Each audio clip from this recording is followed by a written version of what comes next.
Yes, ladies and gentlemen, yitwa Mugisha CLAPTON, yabaye icyamamare hano mu Rwanda, yamenyekanye nka Gatogo, amenyekana nka CLAPTON, amenyekana nka Kibonke, yakoze byinshi bigiye bitandukanye, yafashije abantu benshi bagiye batandukanye, yazamuye impano zigiye zitandukanye kugira ngo akabye inzozi ze, yanyuze mu buzima bwinshi kandi bugoye, aho yirukanwe nko mu nzu zirenga 3 yabuze amafaranga yo kwishyura, afite umugore, afite abana, afite inzu, afite imodoka. Yinozo update, reka nzamubwire urugendo rwa Mugisha CLAPTON.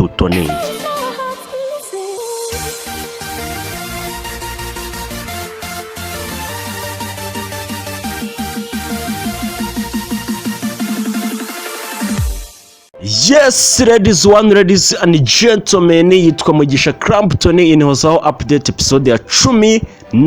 Niba utarakanda subscribe yikande kugira ngo episode zose tuzadushyiraho ujye uzikurikira gatanu ku kandi, aho tugenda tukubwira urugendo rw'ibyamamare bigiye bitandukanye. Ni Mugisha CLAPTON rero kugeza kuri ubu ngubu akaba afite imyaka igera kuri 34 y'amavuko, akaba yarize agasoza segonderi mu mwaka w'ibihumbi 2008. Akunda kurya kawunga ndetse akayirya iriho na dodo, barangiza bakamuzanira agatasi cyangwa se agakombe kamata agasomeza. Ni umwana rero wakuriye mu buzima bwo gukunda umupira, ni umwana wikunenze mu bintu bijyanye n'umupira, agakura afana ikipe ya Manchester United. Gusa nubwo yajyaga mu bintu by'imipira cyane, yaje kubivamo nyuma yuko yaje kubona yuko bagenzi be bakuru bari bamurembera, afata nk'icyitegererezo nka Roro modo wiwe, yabonye yuko babashije kuba batakina umupira, aravuga uti ninkomeza ibintu by'umupira bishobora kuba bitazamira, abireka gutyo aba yinjiye muri sinema.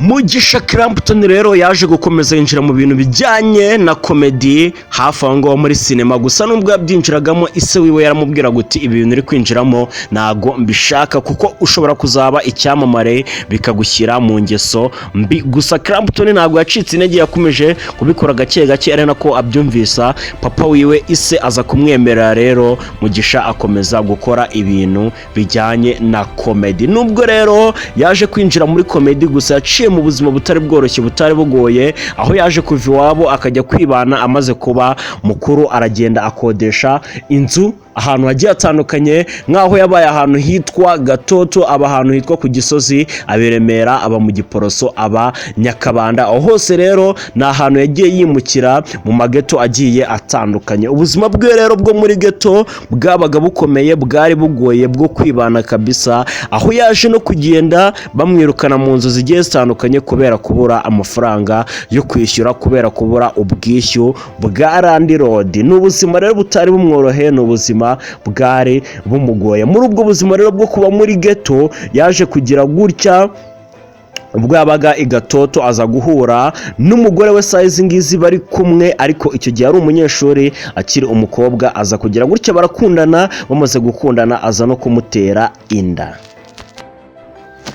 Nyuma yuko rero Mugisha CLAPTON ateye uwo mukobwa inda, akaba ari nawe mugore wiwe kugeza kuri ubu ngubu, ntabwo yamutereranye, ahubwo yakomeje kugenda abana nawe kabisa gake gake mu buzima bwari bukomeye bugoye. Uko yagendaga ava mu nzu imwe ajya mu yindi, umugore wiwe rero bagishe kugira gutya baza kubana kabisa, aravuga uti none reka muzane tubane ambyarire kabisa. Muri uko rero kubana nabwo ntabwo byaje koroha CLAPTON n'uwo mugore wiwe, byaje gukomera kubera ko amafaranga menshi bari bafite, kubera ko nta gishoro kinini bari bafite, aho bararaga hasi kabisa. Umwana wiwe bamaze kumubyara we bakajya bamushyira ku gitanda, umushitsi yaza nko kubasura bakamushyira muri saro bakaganira, bakamwereka yuko umwana ari ku gitanda, nyine aryamye ku gitanda bameze neza, ariko umushyitsi yamara kugenda bajya kuryama bo bakirambika hasi kabisa, akaba ariho bisasira, akaba ariho biryamira. N'ubuzima rero butari bworoshye,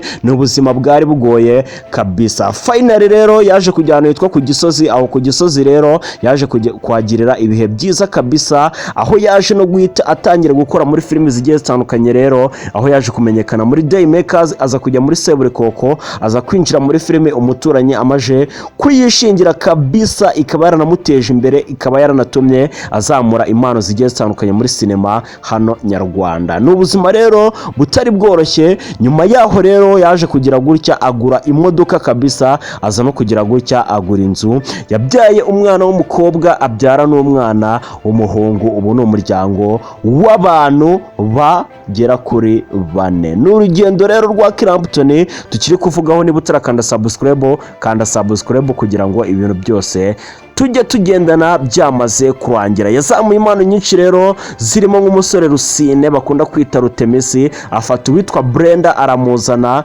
amushyira muri filime Umuturanyi, afata uwitwa Umukonyine mu Muturanyi aramuzana, afata uwitwa Papa Idi, afata uwitwa Mama Idi. Abo bose tuzagenda tubagarukaho urugendo rwabo rwo muri sinema. Wowe icyo usabwa ni ukanda subscribe kugira ngo tuzabane. Iki ni igice cya mbere rero cy'urugendo rwa Mugisha CLAPTON, tuzakugezaho n'igice cya kabiri noneho yaramaze kugafata. Ese ni biki yakoze?